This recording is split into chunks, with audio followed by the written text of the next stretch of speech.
화평옹주는 조선 제21대왕인 영조의 딸로 어머니는 찬성에 증직된 이우번의 딸 영빈이 씨입니다. 1727년 영조와 영빈이 씨 사이에서 1남 6녀 가운데 장녀로 태어난 화평옹주는 자신의 마음을 잘 알아준다며 영조가 가장 아끼고 사랑한 딸이었습니다. 그녀의 남동생은 사도세자이며 여동생은 화여봉주와 화한옹주, 그리고 일찍 세상을 떠난 3명의 여동생이 있었습니다. 1731년 화평옹주가 5살이 되던 해에 천연두를 앓게 되자 영조는 딸의 쾌유를 위해 모든 형벌의 집행을 정지시킵니다. 당대의 천연두는 마마 또는 손님이라고 불렸는데 천연두에 걸린 환자가 있을 때는 부정탈만한 어떤 행동도 해서는 안 된다는 금기가 있었기 때문입니다. 다행히 딸의 병이 낫게 되자 영조는 크게 기뻐하며 그녀를 치료한 사람들의 풍계를 올리고 상을 내립니다. 그리고 옹주는 그해 7월 21일 정식으로 화평옹주에 봉작됩니다. 화평옹주는 어질고 온화한 성품으로 알려져 있으며 남동생 사도세자는 물론 다른 여동생들과의 사이도 좋았다고 합니다. 사도세자의 부인인 해경궁 홍씨가 지은 한중록에는 화평옹주가 영조와 사도세자 사이를 슬기롭게 중재하여 그녀 생전에는 부자 사이가 그럭저럭 괜찮을 수 있었다고 기록되어 있습니다. 1735년 영조는 화평옹주에게 집을 주기 위해 인조의 친동생인 능원대건의 옛집이자 자신의 생모인 숙빈철씨가 살던 이영궁을 수리하라고 명을 내립니다. 그리고 곧바로 대규모 토목공사를 하게 되는데 심지어 옛궁궐에 소나무를 베어 쓰도록 하면서 논란이 일어나게 됩니다. 당시 신하들은 인조 휴정이 즉위 전에 살던 어이궁보다 이영궁이 더 크다면서 옹주에게는 너무 과하다고 간언하지만 영조는 이를 듣지 않고 강행을 하게 됩니다. 후일 이러한 논란을 알게 된 화평옹주는 이영궁이 자신에게는 과분하다며 받지 않겠다고 하였고 이에 영조는 다른 궁을 내려주게 됩니다. 홍기가 찬 화평옹주는 1738년 12세의 나이에 예조 참판 박사정의 아들인 박명원과 혼인을 하게 됩니다. 부마가 된 박명원은 금성위에 봉해졌으며 영조는 화평옹주를 사랑한 만큼 사위인 박명원 또한 총애하게 됩니다. 참고로 박명원은 노론 북학파 실학자로 알려진 연암 박지원의 팔촌형으로 청나라 사신으로 여러 차례 다녀온 후 접한 새로운 사실을 그에게 전해줍니다. 이로 인해 박지원은 외부의 문물에 관심을 가지게 되었고 당시 변변한 벼슬이 없었지만 청나라에 다녀와 열알기를 쓸 수 있던 것도 친척형인 박명원 덕분이었습니다. 이는 박명원이 걸룡제의 생일을 축하하기 위한 사신으로 파견되었을 때 개인 수행원 자격으로 박지원을 함께 데려갔기 때문입니다. 한편 일반적으로 옹주가 혼인을 하면 궁 밖으로 나가는 게 원칙이었지만 영조가 화평옹주를 너무나 아꼈기에 예외를 적용해 궁 안에서 살게 합니다. 하지만 계속해서 사는 것은 예법에 맞지 않았으므로 4년이 지난 후 화평옹주는 영조의 아쉬움을 뒤로한 채 궁을 떠나 하가하게 됩니다.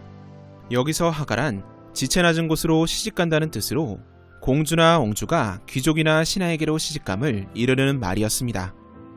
영조는 자녀 중 첫 번째로 시집을 간 화순옹주가 하가할 때 보통 옹주들이 받는 예물의 10배가 넘는 양을 내려 논란이 일어나는데 화평옹주 때에는 그보다도 훨씬 많은 예물을 보내 모든 사람들을 깜짝 놀라게 합니다. 1743년 12월 3일 영조는 어머니 숙빈묘에 갔다가 황궁하지 않고 갑자기 딸이 보고 싶다며 예정에도 없던 화평옹주의 사가로 향하게 됩니다. 정해진 거동이 아니었기에 신하들은 영조를 말리게 되는데 이로 인해 그는 크게 노하게 됩니다. 결국 원하는 대로 딸을 만나게 되지만 화가 난 영조는 궁궐로 돌아갈 생각을 하지 않았고 그를 기다리던 신하들은 옹주의 집 마루에서 추위에 떨게 됩니다. 결국 병조판서 서정욱이 나서서 백기를 청하였으나 영조는 대답조차 하지 않았고 늦은 시간인 이경에 비로소 항공을 하게 됩니다. 영조가 이렇게나 아꼈던 화평옹주였지만 안타깝게도 출산을 하다 잘못되어 목숨이 경각에 달리게 됩니다. 1748년 6월 24일 위독해진 화평옹주는 집안 사람을 시켜 영조에게 다시는 세상을 볼 수 없을 것 같다는 소식을 전합니다. 영조는 매우 놀라 옹주의 집으로 향하지만 화평옹주는 그날을 넘기지 못하고 22세의 젊은 나이로 후사 없이 세상을 떠나게 됩니다. 영조는 화평옹주의 빈소에 찾아가 밤을 새우며 통곡했는데 무더운 날씨 탓에 임금의 건강이 상하지 않을까 염려한 신하들이 황궁을 권유해도 듣지 않았다고 합니다. 영조는 화평옹주의 장례일이 가까워지면서 신하들의 만류에도 불구하고 여러 차례 옹주의 집에 찾아가 머물렀고 부마 박명원의 애원에도 듣지 않았다고 합니다. 영조는 재위 내내 창덕궁, 창경궁, 경희궁을 오갔는데 이때 화평옹주의 사가와 가깝다는 이유로 창덕궁으로 옮기게 됩니다. 그리고 화평옹주의 장례를 준비할 때 영조가 내린 여러 가지 물건의 성대함은 국장에 버금갈 정도였다고 전해집니다. 이렇게 장례를 호화스럽게 치르려 하자 신하들이 너무 지나치다는 간언을 올렸는데 영조는 이를 듣지 않고 오히려 간언을 한 신하들을 파직시킵니다. 그리고 분묘를 만드는 과정이 수개월이나 걸려 주위 백성들이 피해를 보기도 했습니다. 영조는 장례 이후에도 화평옹주의 3년상 기간 동안 어딘가에 갔다 황궁할 때면 화평옹주를 잊지 못하여 사가를 방문하는 경우가 많았고 이것이 문제가 되기도 했습니다. 1748년 6월 26일 임금이 또 화평옹주의 집에 행행하였는데 대신이 간증하였어도 되지 않았다. 1748년 윤 7월 29일 임금이 화평옹주의 집으로 행행하였다.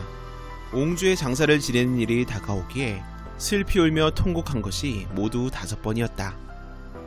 1748년 8월 4일 임금이 화평옹주의 집에 행행하였는데 밤이 되어서야 황궁하였다.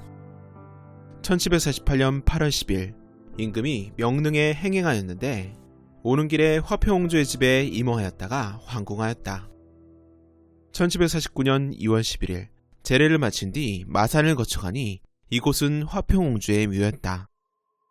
1749년 5월 5일 임금이 단오제 행하기를 의식대로 거행하고 돌아올 때 화평옹주의 재택을 지나며 들렸다. 1749년 5월 13일 지난날 화평옹주의 재택에 거둥하시어 밤늦게 황궁하였다. 1749년 6월 23일 임금이 금성이 박명원의 집에 거둥하였는데 이날이 화평옹주의 소상이었다. 1750년 1월 3일 임금이 종묘에 참말하고 돌아오는 길에 화평옹주의 집에 들렸다. 1750년 6월 24일 임금이 옹주의 사제에 거둥하였는데 이는 금성이 박명원의 집이었다.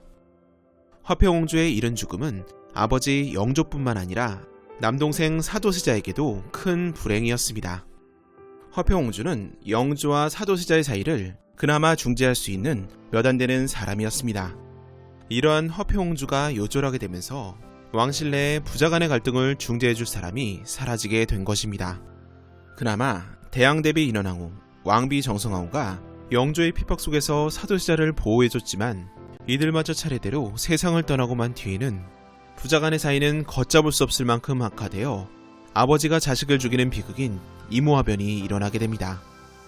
한중록에는 이에 대해 화평옹주 계실제는 동생 역성을 들었고 이에 따라 부왕께 말씀을 올려 맺힌 것을 푼 일이 많았는데 화평옹주 돌아가신 후에는 위에서 과한 행동을 하시거나 자애가 부족하셔도 참으시어 그리마소서 할 리가 없으니 점점 영조의 자애는 부족하고 경모군께서는 두렵기가 날로 심하시니 자식된 도리를 점점 못 차리시니라. 화평옹주 계셨으면 부자간의 자애와 효도를 갖추게 하였을 것이니 착가신 옹주 일찍 돌아가신 것이 어찌 구군과 관계치 않으리요. 지금 생각하여도 애석하도다. 한편 영조는 화평옹주의 3년상에 끝나는 달에 사도세자와 해경홍 씨의 첫 자녀이자 자신에게는 첫 친손자가 되는 의소세손이 태어나는 경사를 맞이합니다. 그러나 영조는 이를 아는 채도 하지 않을 정도로 싫어했다고 전해지는데 사도세자가 늦은 나이에 어렵게 얻은 고명아들이고 조선 후기로 갈수록 왕실의 남자 후손이 귀해졌다는 사실을 생각하면 손자의 탄생에 이러한 행동은 납득하기 힘들 정도였습니다. 평소 영조에게 사랑받던 며느리였던 해경궁조차도 이때는 시아버지가 두려웠다고 회고합니다. 그리고 영빈이 씨가 초사를 겪은 해경궁을 간호하자 영조는 화를 내며 죽은 딸은 잊고 손자만 태어난 것만 좋아한다며 일갈하기도 합니다. 그러다 영조는 어느 순간부터 새손을 예뻐하기 시작하는 변덕을 부리는데 이 상황이 너무 극적이었는지 이와 관련한 야사가 전해집니다. 어느 날 영조가 의수세손의 어깨에 있는 점을 보고 놀라며 화평옹주도 여기에 점이 있었다며 이 아이는 화평옹주의 환생이라고 주장했다는 것입니다. 그러나 고모의 환생이라던 의소세소는 요절한 한을 풀기는커녕 안타깝게도 아기일 때 죽게 됩니다. 경기도 파주시 파주-파주일리 산 51-1에 위치한 화평옹주의 묘소는 부마 박명원과 합장되어 있으며 묘소에는 영조의 친필로 비문을 쓴 묘비가 세워져 있습니다. 화평옹주와 금성이 박명원은 자식이 없었기에 부마의 맏형인 박흥원의 삼남 박상철을 후사로 삼게 됩니다. 1755년 9월 25일 임금이 춘장대에 나아가 정시를 칠림하여 심의지 등 15인을 뽑았다. 합격자 중 박상철의 이름에 이르러 영조가 눈물을 흘리며 말하기를 내 손자가 급자였구나.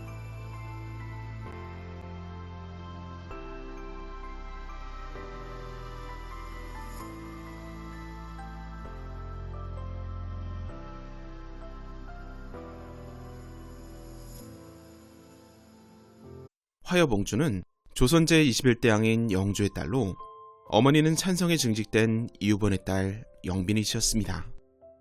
그녀의 친언니는 화평옹주였고 그 외의 3명의 친언니는 일찍 세상을 떠났으며 친남동생은 사도세자, 친여동생은 화한옹주였습니다. 화여봉주는 1733년 영조와 영빈이씨 사이에서 태어나게 되는데 어머니를 닮아서 용모가 매우 아름다웠다고 합니다. 그녀는 11세가 되던 1743년 화여봉주에 봉해지면서 시집을 가기로 결정되었고 부마로 삼을 대상을 찾게 됩니다. 그녀와 동생 사도세자는 2살 차이였는데 둘 사이에 가래 순서를 두고 영조와 신하들의 생각은 달랐습니다.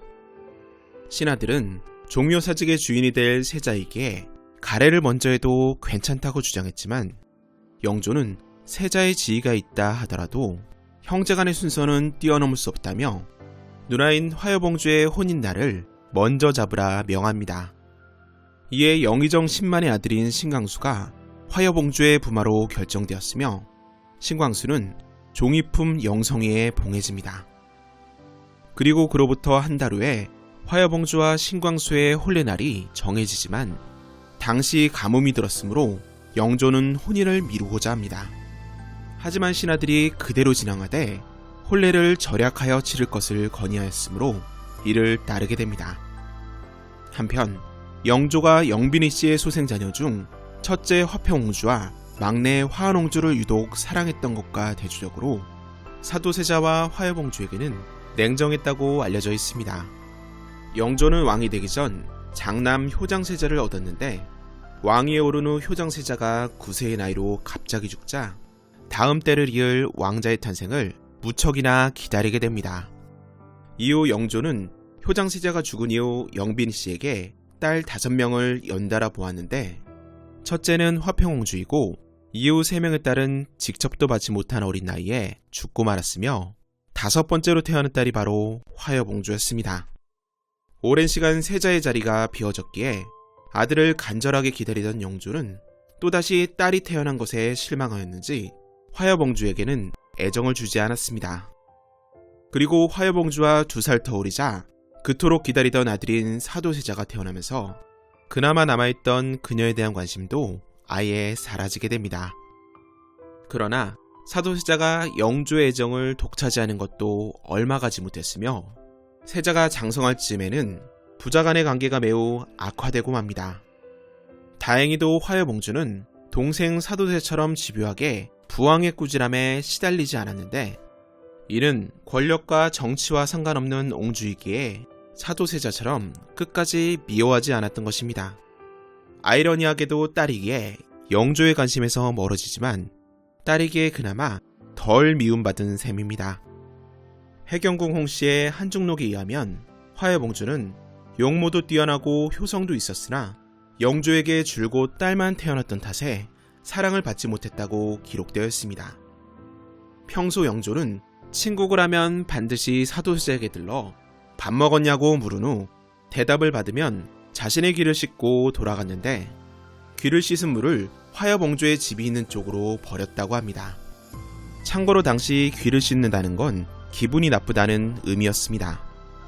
이를 두고 사도세자는 화여봉주를 대할 때마다 우리 남매는 귀를 씻으시도록 채비해드리는 남매가 아니냐라며 웃었다고 합니다. 1752년 영조는 화여봉주의 집을 방문하였다가 밤이 깊도록 궁으로 돌아가지 않고 동이틀 무렵에 환궁했습니다. 그런데 이틀 후 화여봉주가 홍역으로 인해 20세의 나이로 세상을 떠나게 되자 영조는 날이 밝기도 전에 옹주의 집으로 가려고 하지만 신하들은 1748년 화여봉주의 친언니 화평옹주가 세상을 떠나 상을 치를 때 영조의 몸이 적지 않게 손상을 입었다며 가지 말기를 청합니다. 이에 영조는 큰 소리로 화를 내며 몸이 손상을 받은 것은 조정 신하들의 당론 때문이라면서 옹주의 죽음과 연결하지 말라고 명합니다. 그리고 사도세자 또한 화여봉주의 죽음에 대해 그 누이아이 사이에는 특별한 정이 있었는데 지금 이렇게 세상을 떠나니 이 슬픔을 비유할 데가 없다라며 크게 슬퍼했습니다. 이후 화여봉주를 장사 지내는 날에도 영조는 옹주의 집으로 직접 갔으며 화여봉주 방에서 각전에 외상진 것이 많다는 사실을 알게 되자 현목 55동을 보내라고 명합니다. 영조는 화여봉주의 기일에도 옹주의 집을 방문하면서 그녀가 세상을 떠난 것을 애도하였으며 1776년 화여봉주가 이장하는 날에 예문관에 명하여 제문을 지어 바치게 합니다. 화여봉주와 부마 신강수 사이에서는 자식이 없었으므로 남편의 팔촌형 신강면에 이남 신재선을 양자로 들여 가문을 잇게 합니다. 세월이 흘러 2016년 12월 28일 문화지청은 남양주 삼패동에서 화여봉주의 무덤을 발견했다고 발표합니다. 이는 화여봉주와 남편 영성이 신광수를 합장한 무덤으로 1970년 후손에 의해 그들의 묘가 남양주 진건면으로 이장되면서 남겨진 터로 추정됩니다. 발굴 당시 나온 지석인 어제화엽 옹주묘지에서는 아버지 영조가 젊은 나이에 자신보다 먼저 세상을 등진 딸에 대한 슬픔을 적은 글이 적혀있고 발굴된 석함에서는 화장품으로 추정되는 물건들이 나와 조선시대 왕실 여인들의 실생활을 파악하는 귀중한 자료로 평가되고 있습니다. 2020년 9월 화여봉주의 무덤에서 발견된 백자 화장품함을 분석해 이를 현대기술로 재현한 화장품이 출시를 앞두고 있습니다. 연구진들은 4년에 가까운 연구 끝에 전통 화장품의 성분을 포함하면서도 당시에 쓰이던 인체에 유해한 납이나 수은 성분은 모두 제외해 만들었으며 프린세스 화엽이라는 상표명을 붙여 이른바 K-뷰티의 새로운 전형을 만들겠다는 포부를 밝히게 됩니다. 화한옹주는 조선 제21대왕인 영조의 딸로 이름이 용안으로 알려져 있으며 어머니는 찬성에 증직된 이유번의 딸인 선희공 영빈이 씨입니다. 1737년 1월에 태어난 화한옹주는 영조의 12명의 딸 가운데 9째 딸로 태어났으며 영조와 영빈이 씨 사이에서는 1남 6녀 가운데 막내였습니다. 그녀의 친형제 가운데 3명의 언니가 일찍 죽어 1남 3녀만이 남았는데 친언니가 허평옹주, 화여봉주이고 친오빠가 바로 세자인 사도세자였습니다. 화한옹주가 태어났을 당시 아버지 영조의 총애는 큰언니인 화평옹주에게 향해 있었습니다. 화평옹주는 성품이 유순하여 부모 형제들을 잘 보살폈는데 22세가 되던 1748년 하가하여 살던 사저에서 난산으로 세상을 떠나게 되면서 영조는 큰 충격을 받게 됩니다. 당시 화한옹주의 또 다른 언니인 화여봉주도 홀레우 하가하여 궁을 떠난 상태였기에 화평옹주에게 쏠려있던 총애가 화한옹주에게 쏠리기 시작합니다. 그리고 이듬해인 1749년 12세의 화한옹주는 이조판서와 의정을 지낸 정우량의 아들인 일성이 정치달과 혼인을 하게 됩니다. 당시 예법상 혼례를 치르면 궁을 나가야 되는 것이 원칙이지만 영조는 화평옹주 때와 같이 예외를 적용하여 그녀를 한동안 계속 궁 안에서 살게 합니다. 영조의 맏딸인 화평옹주는 아버지가 자신을 편애하는 것에 대해 동생들에게 늘 미안해하며 사랑받지 못하는 동생들과 아버지의 사이를 현명하게 중재하려고 했던 것에 반해 어린 시절의 화한옹주는 영조의 사랑을 양보하려 하지 않아 남매 사이의 갈등을 유발했습니다. 그러나 어느 정도 나이가 들고 나서는 지나친 편애 때문에 형제들의 미움을 받는 것이 마냥 좋은 상황만은 아니라는 것을 이해할 만한 눈치가 생겼고 남편인 정치달도 화한옹주에게 영조의 사랑을 형제들과 나누라 조언하게 됩니다. 해경궁 홍씨의 한중록에서는 영조가 사도세자보다 자신을 더 편애한다는 것을 불안하게 여겼다는 정치달의 언급을 서술하고 있습니다.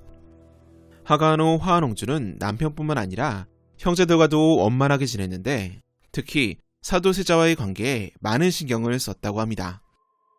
1756년 화한옹조는 첫 아이인 큰딸을 낳게 되었고 이에 기뻐하게 됩니다.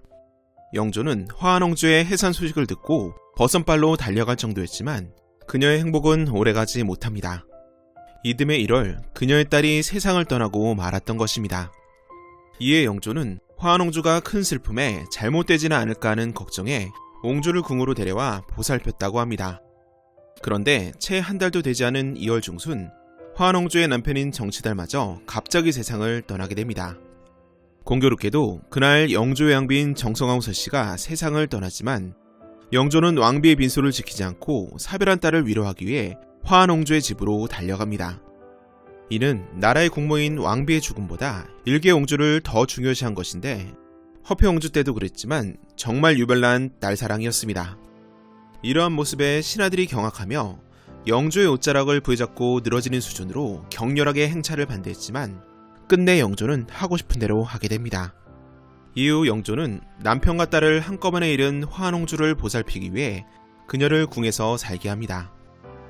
이듬해인 1758년 1월 17일 영조의 처녀이자 정빈이 씨알 사이에서 낳은 화순옹주마저 세상을 떠나게 됩니다. 당시 화순옹주는 남편인 월성이 김한신이 세상을 떠나자 그녀도 월성이를 따라가겠다며 음식을 끊게 됩니다. 이 사실을 안 영조가 달려가 아버지의 명령이라며 화순옹주의 단식을 막았음에도 불구하고 결국 그녀는 14일 만에 세상을 떠나게 됩니다. 이렇게 또 하나의 자식을 잃고 나자 영조는 화한옹주에게 더 큰 애정을 쏟기 시작합니다. 화한옹주가 황공하여 궁에서 살 당시 영조와 사도세자의 관계는 상당히 좋지 않았습니다. 영조는 세자에게 어려서부터 매우 엄했는데 부자 사이는 점차 멀어져서 나중에는 쉽게 회복되지 않을 지경에 이릅니다. 이런 상황에서 영조가 안쓰러운 마음에 화한옹주를 더 편애하자 사도세자는 노골적으로 질투의 감정을 표시하기도 했습니다. 한중록에 따르면 사도세자는 화한옹주에 대하여 저는 자애를 극진히 있고 나는 어이 이러한고 라고 한탄까지 했다고 합니다. 그래도 다행히 커가면서 이런 사실을 눈치챈 화한옹주는 친오빠인 사도세자를 위해 영조와 세자의 중간 역할을 담당하게 됩니다. 영조와 떨어져 살고 싶어하는 사도세자를 위해 영조의 거처를 창덕궁에서 경희궁으로 옮기게 하였고 습창이 나서 고생하던 사도세자를 온양온천으로 떠날 수 있도록 주선하기도 했습니다. 하지만 이미 부자의 사이는 끝을 달리고 있었고 결국 1762년 윤 5월 사도세자가 아버지 영조에 의해 뒤죄에 갇혀 죽는 이무화변이 일어나게 됩니다. 일부에서는 이무화변에 화한옹주가 깊숙이 관련되어 있다고 보는 시각도 있으나 조선왕조실록과 한중록 등 비교적 당대에 쓰인 사료에는 화한옹주가 이무화변에 개입한 흔적은 나오지 않습니다. 오히려 한정록에서는 화한옹주가 후에 세손에게는 괴상이 굴었지만 사도세자의 일에는 스스로 몸을 다했다고 적고 있습니다. 흔히 각종 소설, 드라마 등의 매체에서 화한옹주가 정치적인 이유로 오빠인 사도세자를 죽음으로 몰고 갔으며 사도세자 사원에는 조카 정주와 대립각을 세운 것으로 묘사하고 있습니다. 하지만 화한옹주의 남편의 가문은 사도세자와 친밀했던 소론이었으며 당사자인 옹주와 사도세자의 관계도 그다지 나쁘지 않았다고 전해집니다. 화한옹주를 싫어했던 해경궁 옹씨도 한중록에서 그 점만은 명확히 합니다. 조선 최고의 비극 중 하나인 이무화변이 일어난 이후 사도세자의 아들인 세손이 영조의 후계자가 됩니다. 그리고 영조는 곧바로 정통성 확보를 위해 세손을 영조의 큰 아들이자 요절한 효정세자의 아들로 입적을 시킵니다. 그리고 세손의 거처를 창덕궁에서 경희궁으로 옮겨 할머니인 영빈이 씨와 함께 생활하게 하였는데 1764년 영빈이 씨가 세상을 떠난 후로는 고모인 화한옹주와 함께 생활을 하게 됩니다. 여전히 영조의 편애를 받고 있던 화한옹주는 어린 조카인 세손을 잘 보살펴 주었지만 한중록에 따르면 때때로 도가 지나쳐 정조를 자신만이 소유하기를 원하였고 정조 주위의 모든 것에 질투를 느꼈다고 합니다. 심지어 조카 며느리이자 세손의 부인인 효유양후에게 시어머니 노릇까지 하면서 심하게 구박을 했습니다. 이러한 극성스러운 고모 때문에 효유양후는 세손빈 시절에 정조와 금슬이 좋지 못했습니다. 또한 정조가 세손빈을 가까이 하지 않았지만 장인과 처남을 좋아해 측근으로 두자 옹주는 이를 질투해 세손빈의 친정까지 흉봤다고 합니다. 이후 좋아하고 따르던 장인이 사망해 정조가 슬퍼하자 화원옹주는 세손이 아버지를 잃은 세손빈을 불쌍하게 여겨 잘 대해줄 것을 우려합니다. 이로 인해 세손빈의 부친상이 뭐가 그렇게 큰일이냐는 도를 넘어선 언행을 보였고 참다 못한 해경궁이 화원옹주를 야단치기도 했습니다. 물론 이런 기록은 해경궁이 쓴 한중록에 기록되어 있으며 본인이 신우이를 싫어해서 이런 글을 남길 수도 있겠지만 이 모든 기록이 해경궁의 조작이라기엔 내용이 좀 심상치 않은 게 사실입니다. 화원옹주는 오빠인 사도세자가 죽은 뒤 아직 어린 세손을 옆에 끼고 살면서 음식부터 입고 신고 노는 것까지 죄다 챙겼다고 합니다. 심지어 어머니 세손과 옹주라는 신분차가 있음에도 불구하고 정조와 함께 겸상까지 합니다. 그나마 친어머니인 영빈이 씨가 있을 땐 어느 정도 행동을 자제했지만 그녀가 죽고 난 뒤에는 더 이상 거리낄 게 없던지 더욱 조카에게 집착하기 시작합니다. 이런 집착증은 영조와 모습이 많이 닮아 있어서 아버지로부터 편집증을 물려받은 것이 아닌가 하는 주장도 있습니다. 화원옹주의 조카를 향한 비정상적인 애정은 일반적이지 않았기에 어린 세손인 정조에게 부담이 되었고 남편과 사별한 해경궁 홍씨를 더욱 힘들게 합니다. 누가 봐도 화원옹주의 행동이 지나쳤지만 그녀가 워낙 영조의 총애를 독차지하다 보니 혹시나 그녀의 심경을 거스리면 영조의 질책을 받아 잘못될까봐 세손의 친모인 해경궁조차 나서질 못한 것이었습니다. 이후 청소년으로 성장한 정조가 송나라의 역사서인 송사를 편집한다고 초고로 쓰는데 몰두하자 옹주는 책인 송사를 시샘했고 세손이 궁녀를 좀 마음에 들어한다 싶으면 반드시 회방을 놓았습니다.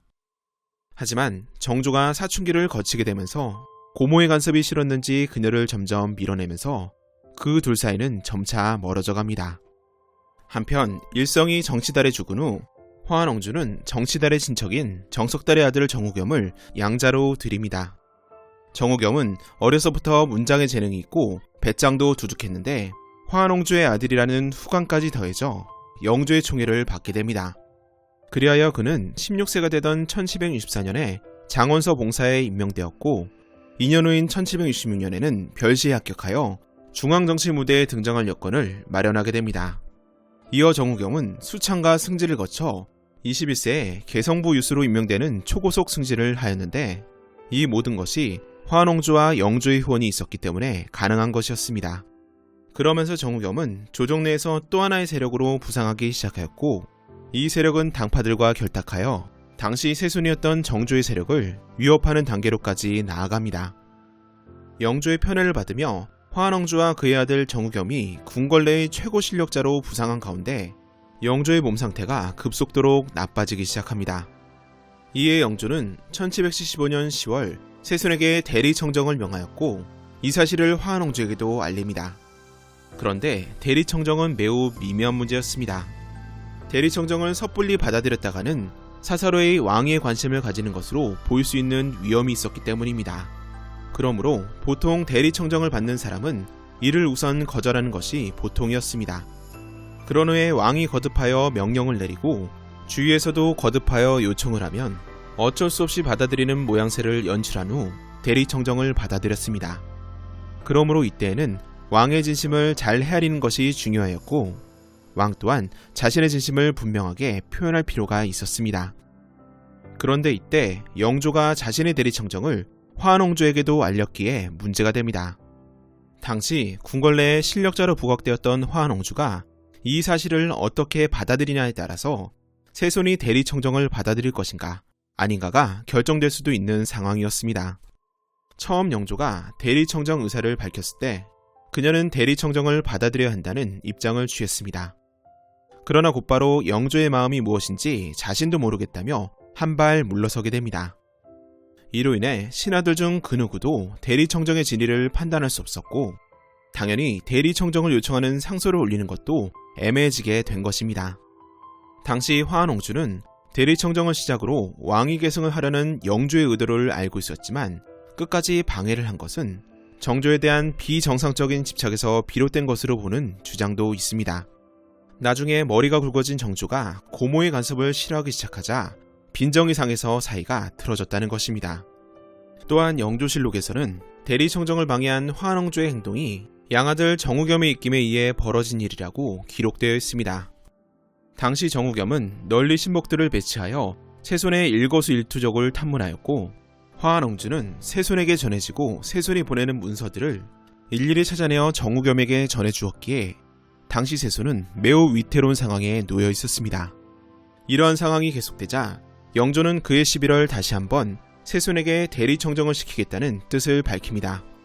그러자 이번에는 정우겸과 뜻을 같이 한 영의정 한익모와 해경궁 홍씨의 작은아버지인 좌의정 홍인환 등이 세손의 대리청정을 반대했습니다. 이후 세손의 친위 세력인 홍구경의 부탁을 받은 부사직 서명선이 탄핵상소를 올려 영의정 한익모와 홍인환의 처벌을 주장하자 영조는 그 뜻을 받아들이게 됩니다. 그리고 결국 12월 7일 드디어 세손의 대리청정을 공식적으로 선포하게 됩니다. 1776년 3월 세손이 대리청정을 수행한 지 3개월 만에 영조가 83세의 나이로 승하를 하면서 정조가 25세의 나이로 즉위하게 됩니다. 조카인 정조의 즉위로 화왕ong조의 입지는 매우 위험하게 됩니다. 영조가 살아있을 때 화왕ong조와 양아들 정우겸은 왕의 총애를 등에 업고 정조의 반대 세력으로 성장했기 때문입니다. 특히 정조가 대리청정을 하며 왕권을 이어받기 위한 수순을 밟을 때 정조의 행보를 끝까지 방해했었기에 숙청을 피할 수가 없었습니다. 즉위 직후 정조는 영조 때의 당열을 맺고 권세를 농간하였으며 임금에게 모함과 회방하는 말 등을 떠벌려서 세손을 동요시키려 하였다는 죄를 들어 화왕ong조의 양아들 정우겸을 경원부로 귀양 보냅니다. 이때 화왕ong조도 처벌해야 한다는 상소들이 올라왔으나 정조는 화왕ong조가 이미 궁을 떠나 사저로 나갔기에 더 이상 논하지 말라며 옹주를 처벌하지 않습니다. 이어 정우겸과 홍인환이 내통하는 사이였다는 상소가 끊임없이 올라오면서 결국 홍인환 또한 여산부로 유배를 가게 됩니다. 그리고 그해 7월 정조는 정우겸과 홍인환을 사사하고 명예록을 편찬하여 대리청정을 둘러싼 그동안의 과정을 서술하도록 했습니다. 이후에도 조정 대신들은 끊임없이 화왕ong조의 처형을 요구하였고 결국 이듬해인 1778년 윤 6월 정조는 화왕ong조의 자코를 삭탈하고 강화도 교동부에 옹주를 안치하는 것으로 처형을 대신하게 됩니다. 이후 화왕ong주는 더 이상 옹주가 아닌 정치다리처 혹은 정처로 불리게 됩니다. 하지만 화왕ong주는 유배지를 육지인 경기도 파주로 옮기게 되는 등 유배기간 동안에 정조의 배려를 받으며 큰 어려움 없이 지내게 됩니다. 심지어 유배지를 이탈해 돌아다녀 논란이 되지만 이 또한 정조가 무마해주게 됩니다. 그리고 정조가 승하하기 1년 전인 1799년 3월 정조가 정교를 내립니다. 진위 여부가 애매모호한데 죄안은 아직도 있기 때문에 오늘 반드시 사유하려고 하는 것이다. 정치달처의 죄명을 없애고 특별히 완전 용서하여 조금이나마 내 마음을 펴는 방도로 삼겠다 라며 화왕ong조의 죄명을 없애고 그녀를 석방하게 됩니다. 대신들은 펄쩍 뛰며 정조가 대리청정을 받을 때 방해하던 역적들의 배우가 화왕ong주라며 그 명을 거두어줄 것을 거듭 요청하였으나 정조는 끝내 허락하지 않았습니다. 정조가 세상을 떠나고 아들인 순조가 왕위에 오른 이후에도 대신들은 여전히 화왕ong주를 탄핵하였지만 순조는 아버지 정조의 명이라며 이를 따르지 않았습니다. 이렇듯 정조와 순조의 비호 속에 목숨을 부지하였던 화왕ong주는 1808년 72세 나이로 세상을 떠나게 됩니다. 왕실의 인물임에도 불구하고 실록에 졸기가 없는 것으로 볼 때 끝까지 옹주의 신분으로는 복권되지 않은 것으로 보입니다. 순조실록에서도 정처, 정치다래처로만 기록이 되어 있으며 1808년 5월 17일 3사에서 정치다래처가 물고되었다 하여 합계를 정지하다 라는 기록으로 그녀의 죽음을 알리게 됩니다.